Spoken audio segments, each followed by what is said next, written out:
कल हमने ये पढ़ा था कि प्लांट्स की जो जड़ें होती है वो जड़ों में उपस्थित मूलरोम, मिट्टी में उपस्थित मृदा के कणों के मध्य उपस्थित केशिका जल का अवशोषण करती हैं। ये हमने जल अवशोषण की क्रियाविधि के दौरान पढ़ा था।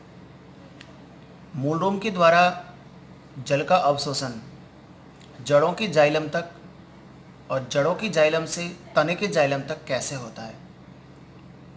अतः जल के अवशोषण का जो एक मार्ग है, रास्ता है, वो कौन सा होता है। जल अवशोषण के जो मार्ग हैं वो 3 हैं बच्चों, एक एपोप्लास्ट, सिम्प्लास्ट और बैक्यूलोप्लास्ट।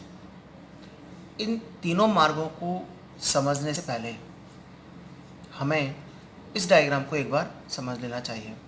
ध्यान से देखेंगे बच्चों। सबसे पहले दी हुई है एक एपिडर्म सेल, यहाँ से लेकर के ये पूरी सेल एपिडर्म है। एपिडर्म के नीचे क्या होता है, कॉर्टेक्स की सेल्स होती हैं। कॉर्टेक्स सेल्स के नीचे एंडोडर्म, जो ढोलकाकार कोशिकाओं की बनी एक स्तरीय परत होती है, यह एंडोडर्म सेल को रिप्रेजेंट किया हुआ है। एंडोडर्म के नीचे होता है पेरिसाइकिल, परिरंभ, और परिरंभ के लास्ट में जाइलम, फ्लोएम, पित्त आदि आते हैं। ठीक है। जितनी भी सेल्स हैं, जितनी भी लेयर है, उनकी सभी सेल्स में बाहर की ये यहाँ से यहाँ तक की एक मोटी परत है जिसे सेल वॉल कहते हैं, जो कि निर्जीव लेयर होती है। इसके नीचे प्लाज्मा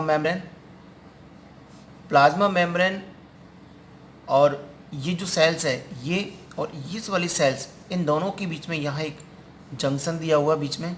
इस जंक्शन को बोलते हैं प्लाज्मोडेस्मेटा, जीव द्रव्य तंतु।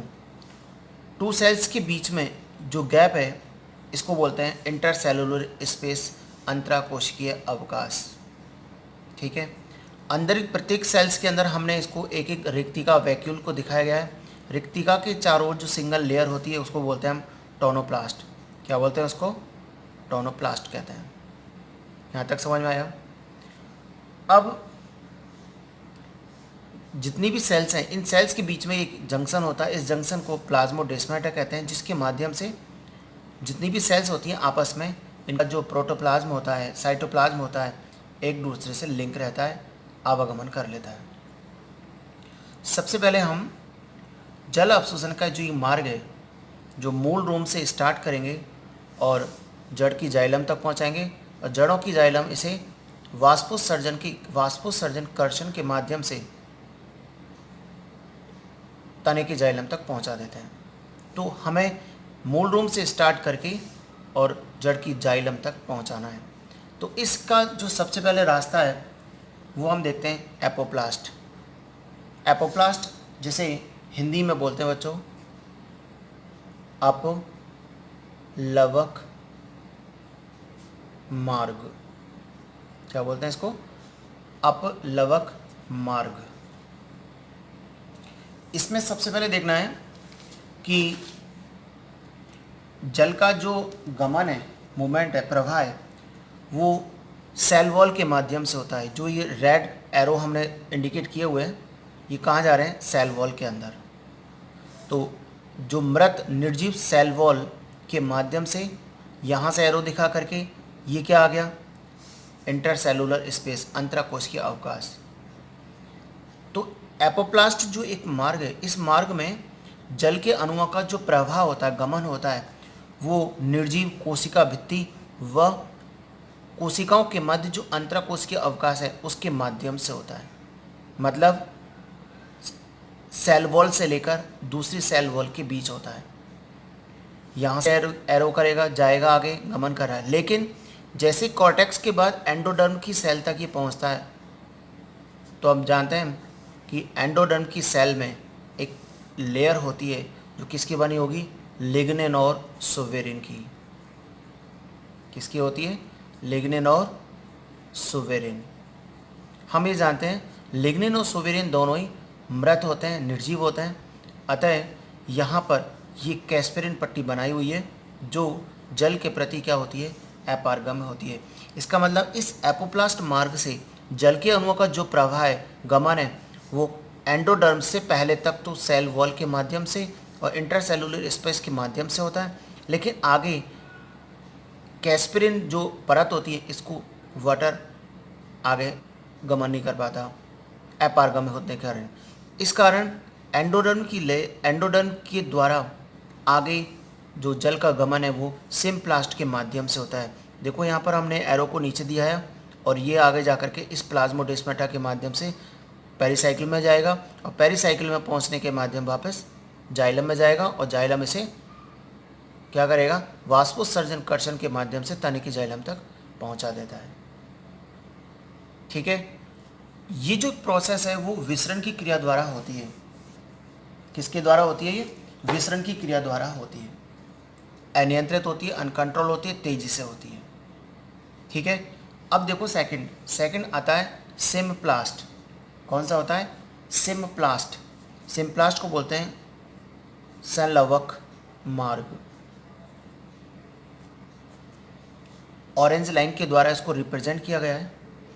इसमें ध्यान से देखना, ये एक सजीव पथ होता है क्योंकि इसके अंदर गमन की क्रिया में कौन भाग लेंगे? साइटोप्लाज्म और दो कोशिकाओं के बीच में जो जंक्शन है जिसे हमने प्लाज्मोडेस्माटा कहते हैं, तो साइटोप्लाज्म और प्लाज्मोडेस्माटा के माध्यम से जल के अणुओं का प्रवाह होता है। ये जो प्रवाह है वो ऑस्मोटिक प्रेशर पर डिपेंड करता है, ओपी पर डिपेंड करता है। हमने पढ़ा था कि ओपी के आधार पर जल के अणुओं का गमन हमेशा मिनिमम ओपी से मैक्सिमम ओपी की ओर होता है। जैसे जैसे जल के अणु अंदर आएंगे ओपी का मान कम हो जाएगा और आगे इसका ओपी का मान ज़्यादा तो यहाँ से यहाँ ट्रांसफ़र हो जाएगा। तो ये सजीव पथ होता है, जबकि एपोप्लास्ट कौन सा पथ था? निर्जीव था। ये सजीव पथ है। इस सजीव पथ के अंदर जल के अणुओं का गमन साइटोप्लाज्म और प्लाज्मोडेस्माटा के माध्यम से आगे की ओर मूव करता है। यहाँ तक क्लियर बच्चों? नेक्स्ट आता है वैक्यूलोप्लास्ट। कौन सा? वैक्यूलोप्लास्ट।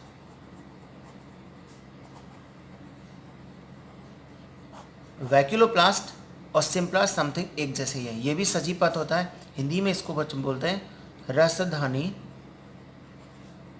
मार्ग। रसधानी मार्ग। ये मार्ग भी ओपी पर डिपेंड करता है। किस पर डिपेंड करेगा? ऑस्मोटिक प्रेशर पर। इसके अंदर जो जल के अणुओं का जो प्रवाह होता है वो प्रवाह न तो साइटोप्लाज्म के द्वारा होता है और न ही प्लाज्मोडेस्माटा के माध्यम से। लेकिन जल के अणुओं का गमन वैक्यूलोप्लास्ट की जो प्रोसेस है इसमें प्लाज्मा झिल्ली यहाँ ब्लैक लाइन से दिखाया हुआ है, ये वैक्यूल से रिक्तिका है। रिक्तिका की जो झिल्ली होती है उसको टोनोप्लास्ट कहते हैं। तो टोनोप्लास्ट से होते हुए इस झिल्ली से ये क्या है? प्लाज्मा झिल्ली। प्लाज्मा झिल्ली से नेक्स्ट टोनोप्लास्ट के द्वारा नेक्स्ट फिर प्लाज्मा झिल्ली के द्वारा आगे टोनोप्लास्ट होकर के आगे नेक्स्ट यहाँ पहुँच जाता है।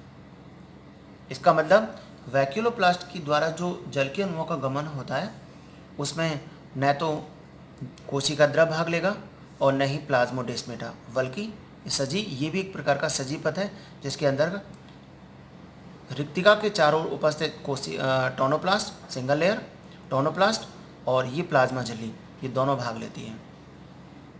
ठीक है, तो इस प्रकार यहाँ से जैसे ही आगे की ओर जड़ की जाइलम तक जल के अणुओं का गमन हो जाता है, जड़ की जो जाइलम है वो आगे जैसे पत्तियों में वाष्पोत्सर्जन के माध्यम से जल की कमी होती है तो डीपीडी उत्पन्न होगी। डीपीडी के माध्यम से तने के जाइलम नीचे की ओर एक दाब लगाता है जिसे वाष्पोत्सर्जन कर्षण कहते हैं। उस कर्षण के कारण जल के अणु ऊपर की ओर अर्थात तने के जाइलम तक पहुंच जाता है। इस प्रकार जल के अणुओं का जो गमन होता है वो 3 प्रकार से होता है। फर्स्ट एपोप्लास्ट, सेकंड सिम्प्लास्ट और थर्ड वैक्यूलोप्लास्ट। एक बार रिपीट करें इसको। एपोप्लास्ट एक निर्जीव पथ होता है जिसके अंदर एक झिल्ली से दूसरी झिल्ली के बीच में जल के अणुओं का गमन होगा। इसमें सेल वॉल और अंतराकोश के अवकाश के माध्यम से जल के अणुओं का गमन होगा। ठीक है, अधिचर्म से बलकुट और बलकुट से आगे एंडोडर्म तक झिल्ली की माध्यम से होगा, बट आगे कैस्पियन पट्टी होने के कारण जल के अणुओं का गमन एंडोडर्म के द्वारा आगे यहाँ से नहीं हो पाता। अतः एपोप्लास्ट आगे सिम्प्लास्ट में चेंज हो जाता है, यानी यहाँ से नीचे क्यों आकर सिम्प्लास्ट में चेंज हो जाएगा सजीव पद में, फिर आगे ये जड़ों की जाइलम तक ट्रांसफ़र होगा। क्योंकि हम जानते हैं कैस्पियन जो पट्टी होती है वो जल के प्रति क्या होती है, अपारगम्य होती है।